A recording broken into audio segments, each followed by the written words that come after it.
Hey everyone, आपका स्वागत है मार्शल मास्टर के इस नए एपिसोड में। जैसा कि हमने पिछले एपिसोड में देखा था कि क्विन चैन की उस मैनेजर से बहस हो रही होती है और वो मैनेजर यहाँ पे क्विन चैन को एक धोखेबाज समझ रहा होता है। और जब क्विन चैन कहता है कि जाकर के अपने पवेलियन मास्टर को यहाँ पे बुलाओ, तो वो मैनेजर यहाँ पे क्विन चैन को बुरा भला बोल रहा होता है। अब आगे तो इस एपिसोड में हमें दिखाया जाता है कि यहाँ पे अब तो फाइट करने की नौबत आ चुकी होती है। वो मैनेजर सीधा क्विन चैन को जान से मारने की धमकी दे रहा होता है और कहता है कि तुम कोई भी हो, अगर तुम एक बार यहाँ पे आ गए तो तुम बिना हमारी परमिशन के यहाँ से बाहर नहीं जा सकते हो। तभी क्विन चैन कहता है कि मैं दो कौड़ी के एल्डर से यहाँ पे बात नहीं करना चाहता हूँ, जाकर के अपने पवेलियन मास्टर को यहाँ पे बुला के लाओ। और वहाँ पे उन दोनों की लड़ाई रोकने के लिए ओल्ड मैन दाजी बीच में आ जाते हैं और तभी वो मैनेजर अपने सिपाही को आगे कर देता है। तभी ओल्ड मैन दाजी कहते हैं कि बेवजह यहाँ पे आप लोग फाइट कर रहे हैं, प्लीज़ यहाँ पे बात करके समझौता हम लोग कर लेते हैं ना।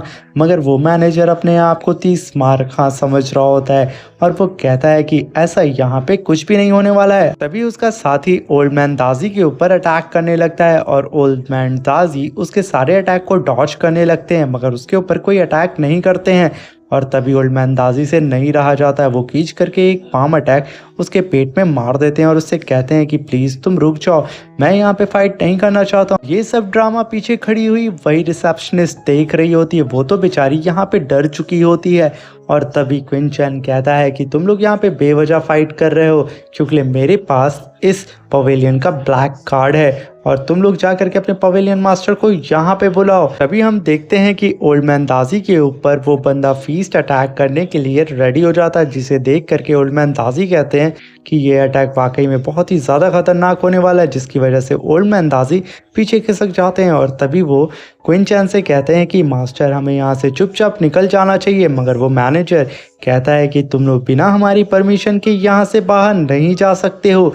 ये कह करके वो ओल्ड मैन दाजी और उस मैनेजर का सिपाही फिर से आपस में फाइट करने लगते हैं और यहाँ पे उन लोग की फाइट की वजह से पूरा का पूरा वो हॉल हिलने लगता है। तभी ओल्ड मैन दाजी फिर से पीछे आके कहते हैं कि मास्टर मैं इससे फाइट नहीं कर सकता हूँ क्योंकि आप जानते हैं ना कि मेरी इंजरी बहुत ज़्यादा हो चुकी है।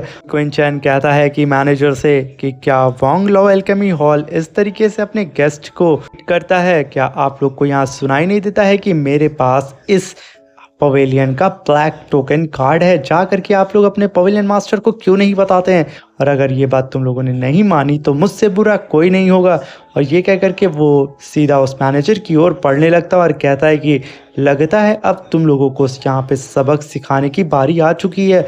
और यहाँ पे क्विन चैन पूरी तरीके से फॉर्म में आ जाता है और वो जैसे ही आगे बढ़ता है तभी कुछ स्पिरिचुअल वेन्स आकर के क्विन चैन और ओल्ड मैन दाजी को कैप्चर कर लेती हैं। और तभी वहाँ पे एंट्री होती है एल्डर ली की। एल्डर ली को देख करके वो मैनेजर तुरंत उन्हें ग्रीट करता है और कहता है कि एल्डर ली, अच्छा हुआ आप यहाँ पे आ गए। ये लोग इस पवेलियन में आकर के चोरी करना चाहते थे और साथ में ये लोग यहाँ पे गलत सौदा करना चाहते हैं। तभी एल्डरली बड़े ही टशन में आगे बढ़ता है और कहता है कि मेरे रहते हुए यहाँ पे कुछ भी गलत नहीं हो सकता है और इन जैसे दो कौड़ी लोगों की हिम्मत कैसे हुई हमारे पवेलियन में घुसने की। ये कह करके वो आगे बढ़ता है। तभी ओल्ड मैन दासी बोलते हैं कि हम लोग दैन पवेलियन से, अगर तुम लोग ने हम पर अटैक करने की कोशिश की तो तुम लोग भी यहाँ पे नहीं बचोगे क्योंकि हमारी पूरी की पूरी टीम बाहर ही खड़ी है। ये सुन करके ली और भी ज़्यादा गुस्सा आ जाता है और उसका मैनेजर आग में घी डाल रहा होता है। और तभी ओल्ड मैन दासी कहता है कि मास्टर हमें कैसे भी करके यहाँ से जल्द निकलना चाहिए। और तभी मैनेजर कहता है इतना भी आसान नहीं है, तुम लोग यहाँ से नहीं जा सकते हो। तभी ली कहता है अपने मैनेजर से तुम चुपचाप इन लोगों को पकड़ो और ले करके चलो इस पवेलियन के जेल में। तभी कई सारे सिपाही ओल्ड मैन दासी और क्वीन चैन को चारों तरफ से घेर लेते हैं और यहाँ पे क्वीन चैन का तो ज़रा सा भी बाल बाका नहीं होता है, वो तो वहाँ पे टशन में खड़ा होता है जैसे कि ये लोग इसके सामने एक छोटे से बच्चे हों। और ये तो सच भी है, क्वीन चैन काफ़ी ज़्यादा पावरफुल है, मगर एल्डर ली को यहाँ पे ज़रा सा भी अंदाज़ा नहीं होता है कि अगर क्वीन चैन को गुस्सा आ गया तो उसकी पतलून वो गीली कर देगा। और यहाँ पे एल्डर ली टशन में खड़े होकर के अपने मैनेजर को ऑर्डर कर रहा होता है कि देर किस बात की है, जल्दी से इन लोगों को खींच करके यहाँ से ले चलो। और यहाँ पे क्वीन चैन का तो दिमाग गर्म हो जाता है। अब वो कहता है कि बस बहुत कर ली तुम लोगों ने बकवास। क्या तुम लोग इस तरीके से अपने गेस्ट को ट्रीट करते हो? मैंने तुम सबसे बार-बार कहा है कि मैं एक ब्लैक कार्ड होल्डर हूँ और मैं इस पवेलियन का एक वीआईपी गेस्ट हूँ। ये कह कर के क्वीन चैन अपनी एनर्जी को रिलीज़ करता है, जिसकी वजह से एल्डर ली का जो विंग्स होते हैं वो टुकड़ों में बँट जाते हैं और एल्डर ली तो दूर जा कर के खिसक जाता है और आसपास खड़े हुए जितने डिसेबल होते हैं वो तो बेचारे नीचे जाके गिर जाते हैं। और तभी क्वीन चैन 5 एलिमेंट फॉर्मेशन को क्रिएट करने लगता है और उसका फोरहेड वहाँ पे ग्लो करने लगता है और उसकी सोल सी में 5 एलिमेंट आकर के विजिबल हो जाते हैं। उस 5 एलिमेंट को देख करके बाहर जितने भी लोग होते हैं वो हैरान हो जाते हैं, क्योंकि ये जो अटैक होता है वो काफ़ी ज़्यादा खतरनाक नज़र आ रहा होता है। और तभी क्वीन चैन कहता है कि अब मरने की बारी तुम लोगों की है, क्योंकि तुम लोगों ने मेरा दिमाग फिरा दिया है। ये सुनकर के एल्डर ली की तो हवा टाइट हो जाती है। तभी क्वीन चैन अटैक कर देता है। ये देख करके एल्डर ली अपने सामने तुरंत एक बैरियर बना लेता है, मगर ये तो क्वीन चैन का सिर्फ नॉर्मल सा अटैक होता है, क्योंकि क्वीन चैन सीधा उस अटैक को ट्रांसफ़र कर देता है पवेलियन मास्टर के रूम की तरफ। ये चीज़ देख करके एल्डर ली हैरान हो जाता है और वो रोक रहा होता है, मगर तभी वो अटैक सीधा पवेलियन मास्टर के मुंह के पास जाकर के ब्लास्ट हो जाता है और पवेलियन मास्टर की वहाँ पे नींद खुल जाती है। और तभी एल्डर ली कहता है कि तुम्हारी इतनी हिम्मत कि पवेलियन मास्टर के रूम में तुमने ब्लास्ट कर दिया। ये कह करके वो गुस्से से आगे ही बढ़ता है। तभी ऊपर से आवाज़ आती है कि किसकी इतनी हिम्मत हुई कि उसने मेरी नींद को ख़राब कर दिया।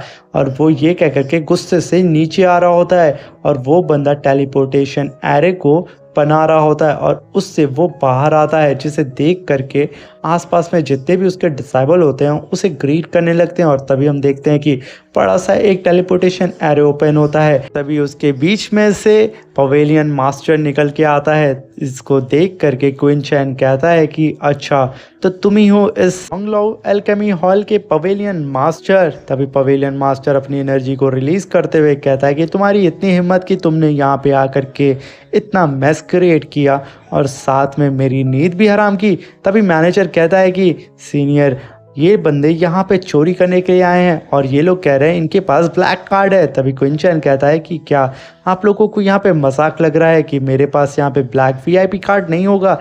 इस चीज़ को सुन करके पवेलियन मास्टर गुस्सा आ जाता है और वो कहता है कि तुम्हारी इतनी हिम्मत। तभी क्वीन चैन कहता है कि क्या आपका ये पवेलियन गेस्ट का इस तरीके से वेलकम करता है? ये सुन करके पवेलियन मास्टर कहता है कि तुम्हारी हिम्मत बहुत ज़्यादा बढ़ रही है, तुम्हारी उम्र जितनी है ना उससे ज़्यादा तुम बातें कर रहे हो। ये कह करके वो एक एनर्जी बीम अटैक क्वीन चैन के ऊपर करता है, मगर क्वीन चैन शील्ड बना करके उसे डिस्ट्रॉय कर देता है। और यहाँ पे पवेलियन मास्टर को समझ में आ जाता है कि क्वीन चैन मार्शल रेलम के सेकंड स्टेज पे होता है और वो एकदम पीक पे होता है। तभी इस चीज़ को देख करके पवेलियन मास्टर कहता है कि मानना पड़ेगा तुम्हारी स्ट्रेंथ और पावर बहुत ही ज़्यादा है, मगर इसका मतलब ये नहीं कि तुम मेरे अल्केमी हॉल में आकर के तबाही मचाओ। तभी क्वीन चैन कहता है कि मैं यहाँ पे तबाही नहीं मचा रहा हूँ, मैं तब से तुम लोगों से कह रहा हूँ कि मैं एक ब्लैक कार्ड वीआईपी मेंबर हूँ और मैं इस अल्केमी हॉल पे सिर्फ यहाँ पे ट्रेडिंग करने आया हूँ और कुछ नहीं। और आप ही लोग हैं जो यहाँ पे खड़े होकर के तब से बकवास किए जा रहे हैं। और तभी पवेलियन मास्टर कहता है कि अगर आपके पास सच में वो ब्लैक वीआईपी कार्ड है तो हमें दिखाइए, अगर नहीं है तो हमसे बुरा कोई भी नहीं होगा। और उसकी ये बात सुन करके उसके बगल में खड़ा हुआ मैनेजर का तो मुंह खुला का खोला हो जाता है, क्योंकि वो मैनेजर अभी तक तो ये बोल रहा होता है कि ब्लैक कार्ड जैसी तो कोई चीज़ ही नहीं होती है, जैसे कि उस बेचारे की पैंट में सूसू निकल चुकी होती है। यहीं पे हमारा ये एपिसोड खत्म हो जाता है। अब मिलते हैं इसके नेक्स्ट एपिसोड में। Thank you, bye bye, take care.